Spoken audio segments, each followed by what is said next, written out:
Hello, everybody, calling from the home base during this COVID-19 outbreak.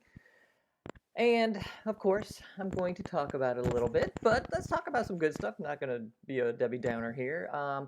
We're going to talk about right here. Comment from somebody said, "Look, if you have your own business or a lead team, it's important to be supportive of them right now too. So everybody who is still working, they're afraid of being laid off, and so you just need to support the people that are working. You are working with or working for you. So maybe get on a Zoom meeting and do inspire, upsell if you can, cross out new customers. Of course, you're always trying to get new customers, but it's all uncertain in this time, so we really don't know.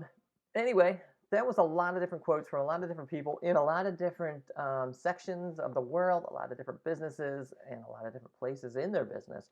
And so just a couple ideas, a couple things to keep in perspective, a couple things that you should think about when it comes to your website, your business, and anything that you have going on online. And I'm sure we're going to have some more live calls about this in the future, but if you have any questions right now, feel free to message me, email me, anything you'd like. I will be around. Okay. Anyway, sit tight, stay sane, and have a good day. I'll talk to you soon.